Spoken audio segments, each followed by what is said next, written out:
Welcome to day 6. This is professor Vinod Kumar.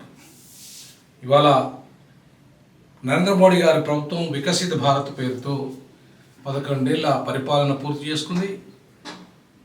సబ్కా సాత్ సబ్కా వికాస్ సబ్కా ప్రయాస్ ఇలా అద్భుతమైన డైలాగులు అయితే మోడీ ప్రభుత్వం అయితే ఇవాళ కొడుతున్నది, ప్రజల ముందు పెడుతున్నది. ఇవాళ 11 ఏళ్ళ ఆయన యొక్క పాలనను స్వర్ణయుగం అంటున్నారు అమిత్ షా గారు. మరి అది స్వర్ణయుగమా లేకపోతే నరకయుగమా? అంటే మనం మణిపూర్ నుండి మొదలుకొని హింస నుండి మొదలుకుంటే ఇవాళ కాశ్మీర్ వరకు, మొన్నటి పహల్గాం వరకు అది నరకయుగంగానే ఉంది. ఈవెన్ కగారు పేరుతో నక్సలైట్లను అంతమొందించడం, ఆదివాసులను అంతమొందించడం కూడా ఇవాళ మనకు కనబడుతుంది. మరి మీరు స్వర్ణయుగం అంటున్నారు, మరి ప్రజలకు మాత్రం అది నరకయుగంగా కనబడుతుంది. ఇవాళ ఉత్తరప్రదేశ్ నుండి మొదలుకుంటే ప్రతి ఈశాన్య రాష్ట్రాల వరకు ఇవాళ ఆదివాసులు కానీ, దళితులు కానీ, మైనారిటీలు కానీ ఎక్కడ స్వేచ్ఛగా జీవించినట్టుగా కనబడతలేదు. పూర్తిగా నియంత్రిత భారత్గా ఇవాళ వికసిత భారత్గా కాస్త నియంత్రిత భారత్గా మారిపోయింది.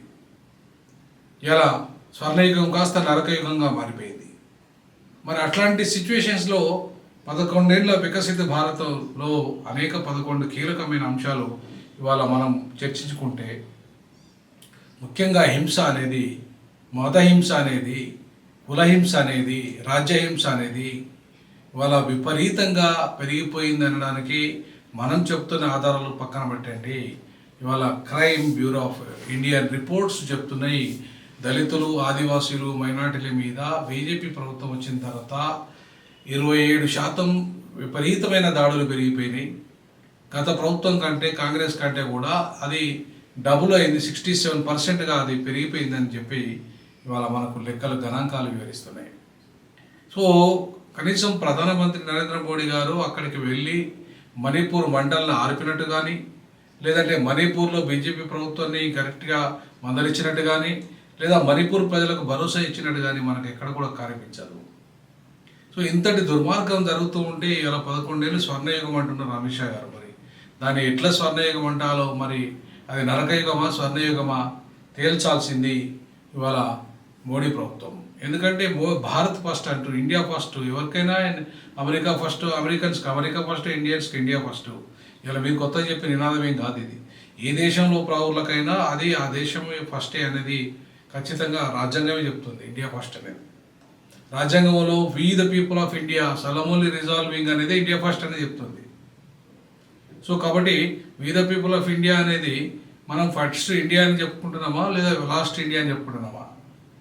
సో కాబట్టి రాజ్యాంగంలోని మొదటి వాక్యంలోనే మనం చెప్పుకుంటున్నాం we the people of India అని చెప్పుకుంటున్నాం. అంటే ఇండియా ఫస్ట్, మేము భారతదేశమే ఫస్ట్ అని చెప్పుకుంటున్నాము, మా ప్రతి విధానము ఇదే అని ఎవరైతే మోడీ గారు చెప్తున్నారో, నిజంగా మోడీ గారు ఆ పరిపాలనలో అంటే విజయాలు సాధించలేదు, అన్ని అపజయాలు అని చెప్పట్లేదు. వారి పరిపాలనలో ఇప్పటికీ చాలా సామాజిక న్యాయానికి పెద్దపీట వేయడం జరిగింది. 60% వరకు కూడా బీసీ, ఎస్సీ, ఎస్టీలకు మంత్రివర్గంలో స్థానం లభించింది. ఇప్పటికీ ఆయన కుల గణన చేయడానికి జాతీయ స్థాయిలో ఒప్పుకోవడాన్ని కూడా స్వాగతించాల్సిందే. అలాగే ఇవాళ దేశంలో 27% దాకా పేదరిక నిర్మూలనకు ఆయన చేసిన కార్యక్రమాలు కూడా ఒక విజయానికి బాటలు వేశాయి. అది కూడా మనం తర్వాత టాయిలెట్స్ అవి కానీ, తర్వాత ఆయన చెప్తున్న కొన్ని లెక్కలు చూసుకుంటే నిజంగానే అవి వాస్తవంగా మనకు కొంత జరిగినట్టుగానే కనబడుతుంది. మన 140 కోట్ల మంది ప్రజల యొక్క జీవితాలు పూర్తిగా బాగుపడకపోయినప్పుడు కూడా కొంత అయితే మెరుగైతే జరిగిందనే వాస్తవాన్ని మాత్రం మనం ఒప్పుకోక తప్పదు. ఇవాళ వారు చెప్పిన లెక్కల ప్రకారంగా భారతదేశంలో ఉన్న 140 కోట్ల ప్రజలు, దాంట్లో 81 కోట్ల మందికి ఉచితంగా ఆహార ధాన్యాలు ఇచ్చాం, 15 కోట్ల మందికి వాళ్ళకు నీళ్ళ కనెక్షన్ ఇచ్చాం, అలాగే 4 కోట్ల మందికి పేదల ఇళ్లకు ఇల్లు కట్టించాము, 12 కోట్ల మంది మరుగుదొడ్లు నిర్మించినాము, 68 లక్షల మందికి వీధి వ్యాపారులకి రుణాలు ఇచ్చాము, కోవిడ్ సమయంలో 20 కోట్ల మంది మహిళలకి నగదు సాయం అందించాము అని చెప్పేసి కొన్ని వాస్తవాలు అయితే వారు చెప్పడం జరిగింది. అంతేకాకుండా మంత్రివర్గంలో బీసీ, ఎస్సీ, ఎస్టీలకు 60% ఆయన ఇచ్చారు. కాంగ్రెస్లో ఎప్పుడు కూడా అది జరగలేదు. నిజానికి కూడా ఇవన్నీ కూడా నిజంగా విజయాలు. దీన్ని మనం ఎక్కడ కూడా కాదనడానికి వీల్లేదు. ఇవాళ పేదరికం కూడా చాలా వరకు తగ్గింది. 27% పేదరికం ఇవాళ తగ్గింది భారతదేశంలో అనేది కొన్ని గణాంకాలు చెప్తున్న పరిస్థితి.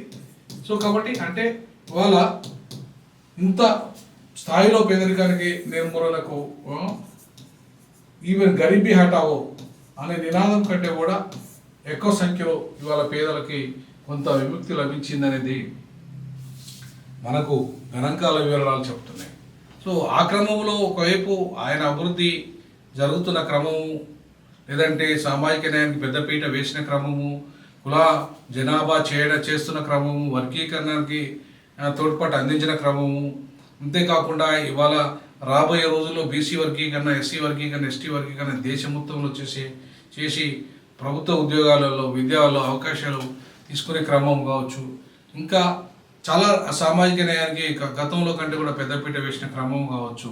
ఇవాళ కాంగ్రెస్ గత ప్రభుత్వంలో ఉన్న రిజర్వేషన్లను అన్నింటినీ పూర్తిగా సిక్కులకు కానీ, క్రైస్తవులకు కానీ, ముస్లింలకు కానీ, అలాగే ఓబీసీలకు కానీ, మహిళలకు కానీ తీసివేసిన క్రమం, ఇవాళ వాళ్ళకు మెల్లమెల్లగా కల్పిస్తున్న క్రమం ఇవాళ మనకు కొంత అప్పటికంటే మెరుగ్గానే ఈ ప్రభుత్వంలో ఈ వర్గాలకు కొంత సామాజిక న్యాయం దక్కిందనే దాన్ని వాస్తవం, కొంత పేదరిక నిర్మూలన జరిగిందనేది వాస్తవం. అలాగే దాంట్లో ఇవాళ ఆ ప్రభుత్వంలో అవినీతి కూడా కొంత తగ్గిందనేది వాస్తవం.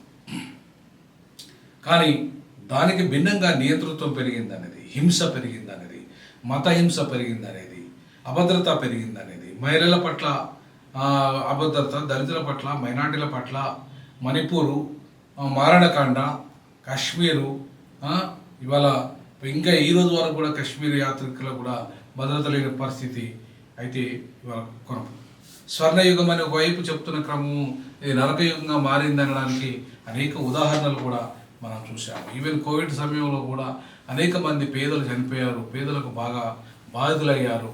ఇవాళ ఆర్థికంగా అనేక సరళీకరణల్లో బాధితులైన వాళ్ళంతా పేదలైన విషయాన్ని కూడా మనకి ఇక్కడ లెక్కలతో సహా చెప్తున్నారు.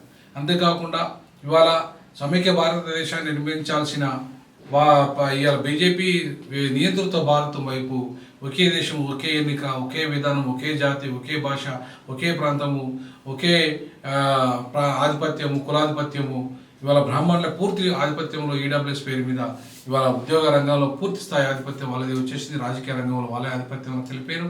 అగ్రవర్ణాలకు భారతంగా మారిపోయింది. ఇవాళ ఈడబ్ల్యూఎస్ రిజర్వేషన్ల పేరుతో పూర్తిగా ఈ అగ్రవర్ణ భారతాన్ని నిర్మాణం చేస్తూ పేదలకు, బడుగు, బలహీన వర్గాలకు తీరని అన్యాయం చేసే దిశగా ఇవాళ భారతదేశం ఒకవైపు ఇటు వెళ్ళిపోయింది అని చెప్పేసి మన గణాంకాలు వివరించబడుతున్నాయి. అంతేకాకుండా ఇలా చీఫ్ సెక్రటరీలు కానీ జాయింట్ సెక్రటరీలు కానీ దేశం మొత్తంలో పూర్తిగా అగ్రవర్ణాల మయమైపోయి బీసీ ఎస్టీలకు ఎక్కడ న్యాయం జరగటం లేదు. ఉన్నత విద్యా సంస్థలో అగ్రవర్ణాలు అగ్రహారంగా మారిపోయి పేదలకి చదువు దూరం అయిపోయింది. వాళ్ళకి ఇవాళ ఆత్మహత్యలు నిలమైపోయింది. ఐఐటీలో ఆత్మహత్యలకు నిలమైపోయింది. ఇవాళ రూల్ ఆఫ్ రిజర్వేషన్ దేశంలో అమలు కావడం లేదు.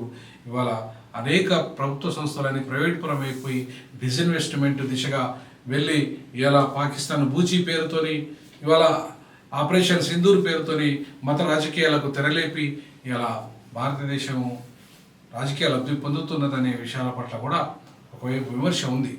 మరొక వైపు అభివృద్ధి ఉన్నప్పటికీ విమర్శ కూడా ఉంది. ఈవెన్ సుప్రీంకోర్టు దాకా సుప్రీంకోర్టు జడ్జిమెంట్ ఇవాళ తమిళనాడు గవర్నర్ విషయంలో కావచ్చు, గవర్నర్ల విషయంలో కావచ్చు చాలా స్పష్టంగా చెప్పింది. రాష్ట్ర ప్రభుత్వాల నిర్ణయాలను వ్యతిరేకించద్దు. రాష్ట్ర ప్రభుత్వం లేకుండా కేంద్ర ప్రభుత్వం లేదు. కేవలం కేంద్రం ఒకటే కాదు. దేశం అంటే రాష్ట్రాల కలయిక. అది సమైక్య భారతదేశ విధానము, ఫెడరలిజం అనే విధానంలో భాగంగా ఇవాళ భారతదేశం ఉండాలి తప్ప పూర్తిగా నేతృత్వ దిశగా ఏకీకృత భారత దిశగా ఉండద్దు. ప్రజాస్వామ్య పద్ధతిలో సమైక్య భారతదేశం నినాదంగా ఇవాళ గవర్నర్లు వాళ్ళు ఇవాళ వాళ్ళది ప్రజలు ఎన్నుకున్న ప్రభుత్వాలను పడగొట్టడానికి లేదా ప్రజలు ఎన్నుకున్న ప్రభుత్వ నిర్ణయాలను ధిక్కరించడానికి గవర్నర్లకు అధికారం లేదని చెప్పేసి ఒక ప్రజాస్వామ్య స్ఫూర్తినిచ్చే సుప్రీంకోర్టు జడ్జిమెంట్ కూడా ఇవాళ భారతదేశంలో బీజేపీ ప్రభుత్వానికి మొట్టికాయలు వేసినట్టుగా మనం భావించాల్సి వస్తుంది. అంతేకాకుండా ఇవాళ ఆర్ఎస్ఎస్ కూడా ఇవాళ తన యొక్క కొత్త పుంతలు తొక్కుతూ ఈ దేశంలో ఏ మతతత్వానికి దూరంగా కులతత్వానికి దూరంగా ఉండాలనే ఒక ప్రయత్నాలు ఏవైతే ఆర్ఎస్ఎస్ చేస్తున్నదో, ఆర్ఎస్ఎస్ నిజంగానే అది చిత్తశుద్ధితో చేస్తే బాగానే ఉంటుంది, కుల నిర్మూలన దిశగా ప్రయాణిస్తే బాగానే ఉంటుంది. ఒక హిందూ అంటే కేవలం బ్రాహ్మణులు కాదు, మొత్తం బహుజనులు కూడా హిందువులే. కాబట్టి ఇవాళ బ్రాహ్మణ హితాయ బ్రాహ్మణ సుఖాయ నుండి బహుజన హితాయ బహుజన సుఖాయ దాకా ఇవాళ భారతదేశం ఇవాళ పయనిస్తున్న క్రమంలో ఇవాళ వికసిత భారత్ పేరుతో బ్రాహ్మణ వికసితగా మారింది. వికసిత భారత్ అగ్రవర్ణాలు వికసితగా మారింది. వికసిత భారత్ కాస్త సంపన్నుల వికసిత భారత్గా మారింది. పేదలను పట్టించుకునే పరిస్థితి ఇవాళ ఉంది. ఇవాళ పేదలకు తీరని అన్యాయం జరిగింది. ఈ 11 ఏళ్ల పాలనలో భారతదేశ ప్రజాస్వామ్యం దెబ్బతిన్నది, ఆర్థిక వ్యవస్థ దెబ్బతిన్నది, సామాజిక నిర్మాణం దెబ్బతిన్నది అని చెప్పేసి ఇవాళ ఖర్గే గారు ఆరోపిస్తున్నారు. అంతేకాకుండా ప్రస్తుతం వర్తమానం వదిలేసి 2047 గురించి కలలు కనడం మానేయండి. వర్తమానంలో భారతదేశంలో అనేక ఇబ్బందులు ఇప్పటికీ తొలగలేదు. మోడీ ప్రభుత్వం 11 ఏళ్ల పాలనలో సెలబ్రేట్ చేసుకుంటూ ముంబై నుంచి వచ్చిన విషాద వార్త వినండి. ఈ దేశంలో ఎట్లా గందరగోళం ఉంది, వ్యవస్థలు ఎట్లా నిర్వీర్యం అయిపోయినాయి, ఏ రకంగా వ్యవస్థలను నిర్వీర్యం చేసేసి ఈడీల పేరుతోని ఇవాళ లేకపోతే ఇంకా కేసుల పేరుతోని అన్ని వ్యవస్థలను సుప్రీంకోర్టును సైతం ఎలక్షన్ కమిషన్ సైతం ఏ రకంగా ఇవాళ తమ గుప్పిట్లో పెట్టుకునే దేశాన్ని ఒక రకంగా ప్రజాస్వామ్యాన్ని అపహాస్యం పాలు చేస్తుంది అని చెప్పేసి రాహుల్ గాంధీ విమర్శిస్తున్న పరిస్థితి. సో కాబట్టి ఇవాళ 11 ఏళ్ల వికసిత్ భారత్ వైపు వెళ్తుందా, వినాశనానికి వైపు వెళ్తుందా? వికసిత్ భారత్ కాస్త 11 ఏళ్ల పాలన స్వర్ణయుగమా నరకయుగమా? 11 ఏళ్ల మోడీ పాలన అనేదాన్ని ఇవాళ మనం బేరీ చేసుకోవాల్సిన అవసరం ఉంది.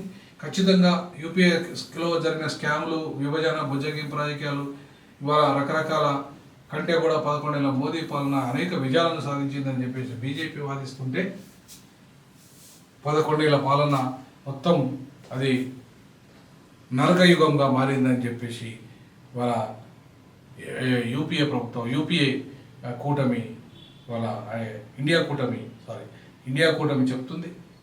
సో ఎన్డీఏ కూటమి ఇవాళ స్వర్ణయుగం అంటే ఇండియా కూటమి నరకయుగం అంటుంది. ఏది వాస్తవం? సో 11 ఏళ్ల బీజేపీ పాలనలో ఏది వాస్తవం అనేది మీరు కూడా కామెంట్ చేయండి. మీ యొక్క అభిప్రాయాలు తెలియజేయండి. మీ అభిప్రాయాలు ఎంతో బూస్ట్ని ఇస్తాయని చెప్పేసి ఈ సందర్భంగా D6 భావిస్తుంది. జై భీమ్, జై పూలి, జై